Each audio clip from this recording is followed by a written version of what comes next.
Pro boxing fans here, it's a real pleasure to be joined by one of the most influential power brokers in boxing, Mr. Sean Gibbons from Manny Pacquiao Promotions. First of all, how are you, Sean?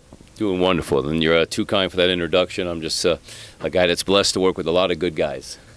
Let's talk about one of the guys you're working with. You're now representing Manny Pacquiao Promotions over here with Tete-Casimero. Tough fight this Saturday against Jelandi Tete. The height and reach advantages with Tete, your man's really up against it. Yeah, definitely the height and reach. Casimero has boxed guys similar. Back in the day, Cesar Canchilla was 5'9". John Riel knows how to box tall guys. He fought southpaws his whole life. So I see him being able to, once he solves the jab and is able to get inside, then he's a very quick-handed, very quick-footed guy. So I think that'll make up for the deficiencies of the height. What kind of advice has Senator Pacquiao given to his charge? Basically, even before the fight, he always tells the guys it's a lifestyle. Train, train, train, condition. He's a huge guy on condition. So he just told Casimero, work hard, get in shape, be prepared.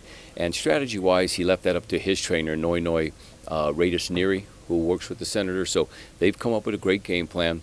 Senators lent all the support and promoted the fights for us. So come the 30th, I think it'll all come together. Has Manny been, in terms of the game plan itself, has he been specifically involved in that area? No. Manny's biggest thing is just talking condition with the guys, being ready, being prepared, how they get there, what they do. He leaves that up to Noi, which is one of his trainers, along with Boo Boy. So him and Coach Sugar and Memo Angel Heredia, who did the real strength and conditioning back in Vegas for 7 weeks, they've come up with the game plan. And the thing with Casimero, he knows what he's doing. The man's a smart fighter. That's the biggest thing. He knows, and no matter what your game plan is, he has to execute and figure it out. So, and I believe he will do that. Just on to Manny himself. I mean, we heard Floyd Mayweather saying 2020 coming out of retirement. Is that a fight that Manny potentially wants? I'd have to say it was quite interesting. Came out of nowhere, came out of the blue. Yeah, of course, it's definitely a fight that the Senators looked at since 2015.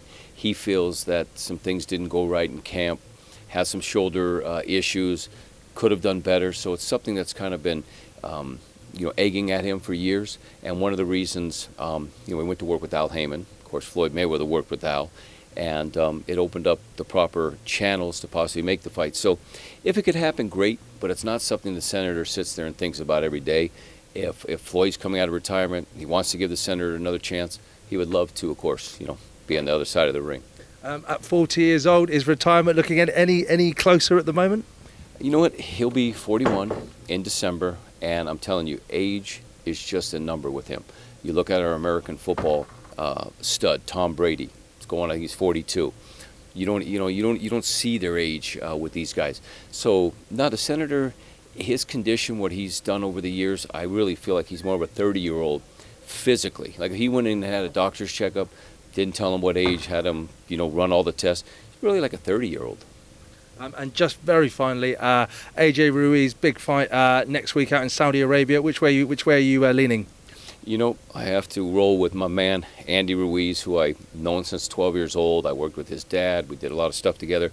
Andy's always been such a deceiving guy because physically on the outside, of course, AJ, I think, made that mistake. He looked at him and thought, oh, this guy's a roly-poly.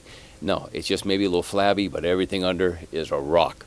And his hand speed is so different than people don't, they see this big kind of heavy-set guy, and that's where AJ made the mistake. So I think it's going to be an unbelievable spectacle. I think it's going to be a crazy night of boxing. Back in the Caesar Palace days, this stadium they built out there in the desert. So excitement-wise, it's going to be unbelievable. But I'm going to lean a little probably with Andy in the later rounds to get it done again. So give us thanks for speaking to Pro Boxing fans. My pleasure. Thank you.